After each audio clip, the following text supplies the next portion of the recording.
Good morning students. हमारी जो last class हुई थी उसमें हमने जो जीनोम ऑर्गेनाइजेशन वाला टॉपिक था वायरस और बैक्टीरिया का, वो हमने डिस्कस कर लिया था। देन हमने स्ट्रेप्टोकोकस में डीएनए का इंसर्शन किस तरीके से होता है हम उसको भी डिस्कस कर चुके थे। और उसके बाद हमने ट्रांसफॉर्मेशन, ट्रांसडक्शन और कॉन्जुगेशन के टॉपिक को स्टार्ट किया था। ट्रांसफॉर्मेशन वाला था वो हम लास्ट क्लास में डिस्कस कर चुके थे कि किस तरीके से ग्रिफिथ ने अपना एक्सपेरिमेंट किया था माइस के ऊपर। Next we are discussing about the topic transduction. Transduction को हिंदी में बोला जाता है पारक्रमण। पारक्रमण का मतलब क्या होता है? Transfer of genetic material with the help of bacteriophage, ठीक है, from one bacterial cell to another bacteria. किसी भी एक जीवाणु से दूसरे जो जीवाणु कोशिका है या बैक्टीरियल सेल है उसमें आनुवंशिक पदार्थों का स्थानांतरण करना, ठीक है, ट्रांसफ़र करना with the help of bacteriophage. मतलब बैक्टीरियोफेज जो है उसकी हेल्प से हम एक बैक्टीरियल सेल से दूसरी बैक्टीरियल सेल में जेनेटिक मटेरियल का ट्रांसफ़र करते हैं। उस प्रोसेस को हमने क्या कहा? ट्रांसडक्शन का प्रोसेस कहा। इट मीन्स यहाँ पर किन चीज़ों की ज़रूरत होगी? फर्स्ट तो बैक्टीरियल सेल की आवश्यकता होगी ट्रांसडक्शन की प्रोसेस को पूरा कराने के लिए। एक तो बैक्टीरियल सेल चाहिए प्लस उसके साथ में सेकंड क्या चाहिए? बैक्टीरियोफेज। तो इन दोनों की हेल्प से जो भी हमारा जेनेटिक मटेरियल है उस जेनेटिक मटेरियल को ट्रांसफ़र करवाना, इस प्रोसेस को हम क्या कहते हैं? ट्रांसडक्शन का प्रोसेस। जो ट्रांसडक्शन का प्रोसेस सबसे पहले दिया था वो डिस्कवरी उसका किया था जेंडर एंड लेडरबर्ग ने। कब किया था? 1952 में जेंडर और लेडरबर्ग ने इस ट्रांसडक्शन की प्रोसेस को बताया था, उसको डिस्कवर किया था। इस बेसिस पर उन्होंने बताया कि जो बैक्टीरिया के अंदर जो भी हम लास्ट क्लास में डिस्कस किए थे लास्ट ईयर कि दो तरीके की फेजेस चलती है ड्यूरिंग जो रिप्रोडक्शन होता है, ठीक है। तो ड्यूरिंग रिप्रोडक्शन दो तरह की फेजेस चलती है, एक चलती है लाइटिक साइकिल और एक चलती है लाइसोजेनिक साइकिल। तो उस प्रोसेस में वो क्या करता है कि जो बैक्टीरियोफेज है वो किसी भी बैक्टीरिया सेल के पास आकर के अटैच होता है, उसे पेनिट्रेट करता है और अटैच होकर के पेनिट्रेशन के थ्रू अपना जीनोम किस में ट्रांसफ़र कर देता है? बैक्टीरियल सेल के अंदर ट्रांसफ़र कर देता है। फिर वो बैक्टीरियल सेल क्या करता है? दो पॉसिबिलिटीज़ होती है, या तो वो बैक्टीरियल सेल के साथ इंटीग्रेटेड होकर के एक स्पेशल स्ट्रक्चर प्रोफाज बना लेता है इंटीग्रेटेड फॉर्म के साथ, और या फिर उस बैक्टीरियल सेल की वो डेथ कर देता है और खुद अपनी मल्टीपल कॉपीज़ बनाता रहता है। तो इसके कारण जेंडर और जो लेडरबर्ग थे 1952 में, उन्होंने रिप्रोडक्शन के बेसिस पर बैक्टीरियोफेज के टू टाइप्स बताए थे।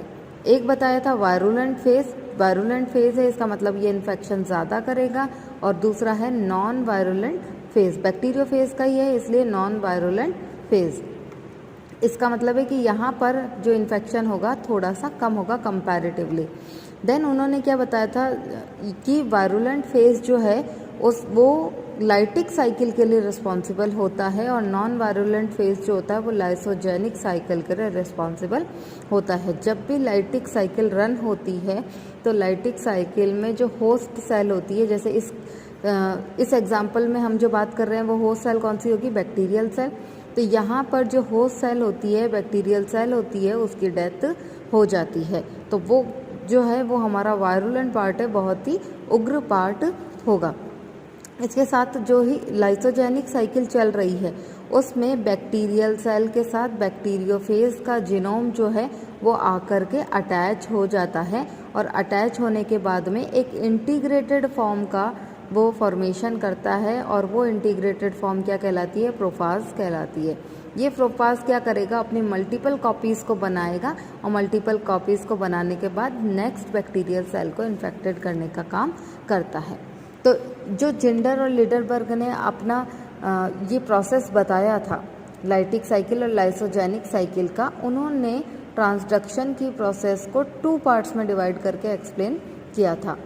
फर्स्ट ट्रांसडक्शन जो था वो था जनरलाइज्ड ट्रांसडक्शन, जिसको हम कहते हैं हिंदी में सामान्य पारक्रमण।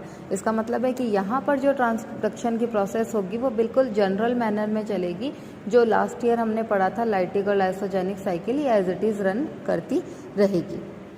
इन्होंने जो एग्ज़ाम्पल लिया था, उन्होंने साल्मोनेला लिया था, और साल्मोनेला के अंदर उन्होंने ये बताया था कि वायरुलेंट और नॉन वायरुलेंट पार्ट के बेसिस पर यहाँ पर 2 तरीके के स्ट्रैंड प्रेजेंट होते हैं।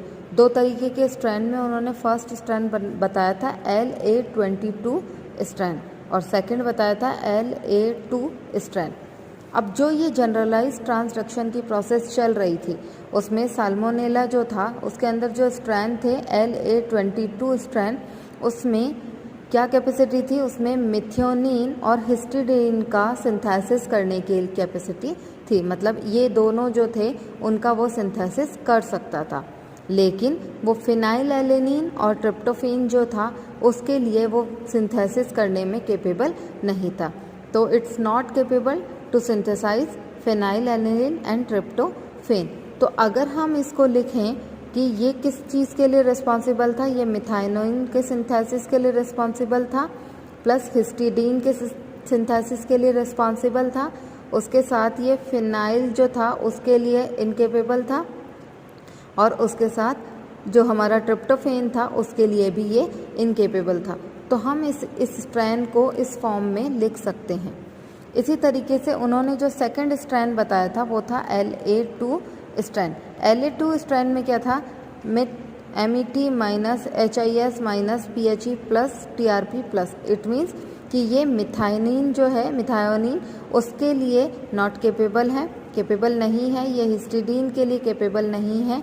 ये फिनाइल एलेनिन के लिए, उसके सिंथेसिस के लिए रिस्पॉन्सिबल है, और उसके साथ ये ट्रिप्टोफेन के सिंथेसिस के लिए भी रिस्पॉन्सिबल होगा। तो ये 2 तरीके के स्ट्रेन उन्होंने साल्मोनेला के केस में जनरल ट्रांसडक्शन को एक्सप्लेन करने के लिए बताए थे। अब देखिए, जो जनरल ट्रांसडक्शन की प्रोसेस चलती है, वो प्रोसेस जिस तरीके से चल रही है उसमें सबसे पहले क्या होता है, ये बैक्टीरियोफेज है, ये अपने टेल रीजन से आकर के इस बैक्टीरियल सेल के साथ में अटैच होता है।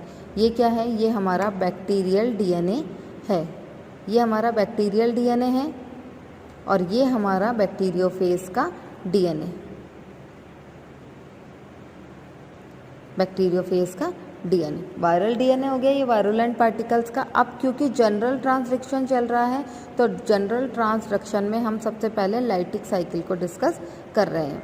ये जैसे ही इस बैक्टीरियल सेल के साथ आकर के अटैच होता है, ये क्या करता है, अपने टेल रीजन से कुछ एंजाइम का सिक्रीशन करता है। वो एंजाइम क्या करता है, इस बैक्टीरियल सेल का जो एनवलप है, आउटर मेम्ब्रेन जो है, उसको ये पेनिट्रेट करता है थोड़ा सा, और पेनिट्रेशन के थ्रू अपना जीनोम जो है, वो बैक्टीरियोफेज का जीनोम इस बैक्टीरियल सेल के अंदर ट्रांसफ़र करता है। तो इस प्रोसेस को हम क्या बोलते हैं, absorption and penetration of bacterial cell. ठीक है, तो एब्जॉर्प्शन एंड पेनिट्रेशन, तो यहाँ बैक्टीरियोफेज ने ये सारी प्रोसेस की और बैक्टीरियल सेल के अंदर अपना DNA ट्रांसफ़र कर दिया। अब इस केस में क्या होता है कि जो बैक्टीरियल क्रोमोसोम जो है वो यहाँ पर बैक्टीरियोफेज के जीनोम से आकर के जुड़ता नहीं है, क्योंकि लाइटिक साइकिल रन कर रही है तो इंटीग्रेटेड फॉर्म नहीं आएगी। इंटीग्रेटेड फॉर्म नहीं आएगी, इट मीन्स कि जो बैक्टीरियल क्रोमोसोम है वो डिसइंटीग्रेटेड फॉर्म में ही यहाँ पर प्रेजेंट रहता है, वो अटैच नहीं होता है बैक्टीरियोफेज के DNA के साथ में। अब क्योंकि बैक्टीरियोफेज का जीनोम यहाँ पर आ गया है, जेनेटिक मटेरियल यहाँ पर अंदर बैक्टीरियल सेल के अंदर आ गया है, तो ये क्या करेगा, ये कुछ न्यूक्लिक एसिड्स का सिक्रेशन करता है, कुछ एंजाइम का सिक्रेशन करता है, और ये एंजाइम क्या करते हैं, इस होस्ट सेल का जो सर्कुलर DNA है उसको डिफरेंट सेगमेंट्स में डिवाइड कर देते हैं। क्योंकि लाइटिक साइकिल चल रही थी और जो हमारा वायरुलेंट फेज था वो यहाँ पर रिस्पॉन्सिबल था, तो उसने क्या किया, होस्ट सेल की डेथ करने में वो वर्क कर रहा था। तो यहाँ पर ये क्या करता है, कुछ लाइसिस की प्रोसेस करता है, कुछ एंजाइम का सिक्रेशन करता है, जिससे होस्ट सेल का DNA जो है वो डिफरेंट सेगमेंट्स में डिवाइड हो जाता है। अब डिफरेंट सेगमेंट्स में होस्ट सेल का DNA डिवाइड हो गया है। अब ये क्या करेगा, इसने इसको कंट्रोल कर लिया। अब कंट्रोल करने के बाद ये अपने रेप्लिकेशन का प्रोसेस करता है और अपनी मल्टीपल कॉपीज़ को बनाना स्टार्ट कर देता है। तो ये बैक्टीरियोफेज का DNA जो है वो अपनी मल्टीपल कॉपीज़ बनाना स्टार्ट कर देगा। अगर इस केस में कंप्लीट होस्ट सेल का डेथ हो गया है और उसका कोई भी पार्ट जो है इस बैक्टीरियल जीनोम के साथ आकर के नहीं जुड़ता है, तो वो होस्ट सेल तो कंप्लीट वहाँ पर ख़त्म हो गई है। लेकिन क्या होता है इस केस में कि कुछ पार्ट्स जो है वो इस बैक्टीरियोफेज के जीनोम से जा कर के अटैच होते हैं, इंटीग्रेशन नहीं करते हैं लेकिन केवल अटैच होते हैं। जब अटैच होते हैं तो कुछ कैरेक्टर्स उसमें बैक्टीरियल सेल के भी आ जाते हैं। तो यहाँ पर ये क्या करेगा, अपनी मल्टीपल कॉपीज़ को बना लेगा, सिंथेसिस का प्रोसेस करेगा। अब मल्टीपल कॉपीज़ इसने इस बैक्टीरियल सेल में बना ली है, तो यहाँ पर जब मल्टीपल कॉपीज़ बन गई है तो ये अब इन्फेक्शन के लिए रेडी है। और जब ये इन्फेक्शन के लिए रेडी होगा तो ये क्या करेगा, इस बैक्टीरियल सेल को रप्चर कर देगा, यहाँ पर लाइसिस का प्रोसेस करेगा। और ये यहाँ पर लाइसिस की प्रोसेस के साथ में ये देखिए असेंबली कि यहाँ जो बैक्टीरियोफेज का जीनोम मल्टीपल कॉपीज़ में बना था उसमें कुछ होस्ट सेल के सेगमेंट्स भी आ गए थे, कुछ में आए कुछ में नहीं आए। तो यहाँ पर 3 पॉसिबिलिटीज़ हो सकती हैं। तो इसने क्या करा, अपना कंप्लीट डेवलपमेंट कर लिया, बैक्टीरियोफेज का कंप्लीट स्ट्रक्चर का फॉर्मेशन कर लिया। तो ये क्या करेगा, अब ये लाइसिस का प्रोसेस करेगा। लाइसिस मतलब अपघटन, या सेल का एनवलप, जो बैक्टीरियल सेल है, जो होस्ट सेल है, उसके एनवलप को फाड़ देगा, उसको रप्चर करेगा। देन ये लाइसिस करेगा, रिलीज़ होगा, रिलीज़ होना मतलब बाहर की तरफ निकलेगा और आगे जा कर के क्या करेगा, नेक्स्ट बैक्टीरियल सेल को इन्फेक्टेड करेगा या इन्फेक्शन की प्रोसेस को करेगा। यहाँ 3 पॉसिबिलिटीज़ हो सकती हैं। जैसे अगर इसमें इंटीग्रेटेड फॉर्म आया है, integrated form in the sense कि कुछ सेगमेंट्स जो है वो इस बैक्टीरियोफेज के जीनोम से आकर के जुड़ गए, तो इसमें ये इंटीग्रेशन डिग्रेडेशन होगा कि वो इंटीग्रेटेड नहीं होगा। इट मीन्स वो प्रोफाज की फेज को आगे चल के वो स्टार्ट कर सकता है, लेकिन इस फेज़ में वो प्रोफाज को फॉर्मेट नहीं करेगा, उसका फॉर्मेशन नहीं करेगा। तो इंटीग्रेशन डिग्रेडेशन करेगा। दूसरा केस हो सकता है कि ये अनसक्सेसफुल रहेगा जीन ट्रांसफ़र के लिए। जो बैक्टीरियोफेज का जीनोम था बैक्टीरियल सेल के साथ में अटैच हुआ, वो आगे चल कर के किसी भी बैक्टीरियल सेल को इन्फेक्टेड करने में केपेबल नहीं होगा, या अपना जेनेटिक मटेरियल किसी दूसरे होस्ट सेल के अंदर ट्रांसफ़र कर नहीं पाएगा। या ये भी हो सकता है कि वो एक नॉर्मल तरीके से ट्रांसडक्शन की प्रोसेस को आगे कंटिन्यू कर ले। जो थर्ड टाइप है वो है अबॉर्टिव ट्रांसडक्शन। अबॉर्टिव ट्रांसडक्शन का मतलब है कि बैक्टीरियल सेल भी एज इट इज़ रहेगी, बैक्टीरियोफेज का जीनोम भी एज इट इज़ रहेगा, ना तो ये किसी तरीके के एंजाइम का सिक्रेशन करेगा और ना ही ये इसको ख़त्म करने की कोशिश करेगा, इसकी डेथ के लिए रिस्पॉन्सिबल होगा। और इस तरीके का जो ट्रांसडक्शन होता है वो अबॉर्टिव फॉर्म में हो जाएगा, वो ट्रांसडक्शन आगे कंटिन्यू नहीं चलेगा। इस केस में पॉसिबिलिटीज़ पॉजिटिव और नेगेटिव दोनों होती हैं। इट मीन्स कि यहाँ पर या तो ये जीन का ट्रांसफ़र करने में ये प्रोसेस कंप्लीट होगी और या फिर ये इनकम्प्लीट ही रहेगी। तो इस तरीके से हमारी कौन सी प्रोसेस चल रही थी, जनरलाइज ट्रांसडक्शन की प्रोसेस हमने यहाँ डिस्कस किया। अगर यहाँ पर इंटीग्रेशन डिग्रेडेशन का प्रोसेस हो जाता, मतलब यहाँ आगे चल कर के प्रोफाज बन जाता है, तो ये प्रोफाज जो है आगे किस में आ जाएगा, लाइसोजेनिक जो साइकिल है हमारी, उस लाइसोजेनिक साइकिल में एंटर कर जाएगा। और ये लाइसोजेनिक साइकिल आगे चल कर के क्या करती है, इंटीग्रेटेड फॉर्म प्रोफाज बनाती है और फिर अपनी मल्टीपल कॉपीज़ रेप्लिकेशन के थ्रू बनाती है। तो ये मोर केपेबल है इन्फेक्शन की प्रोसेस को करने के लिए। यहाँ तक हमारा था जनरलाइज ट्रांसडक्शन। स्पेशल ट्रांसडक्शन जो है वो हम नेक्स्ट क्लास में कंटिन्यू करेंगे।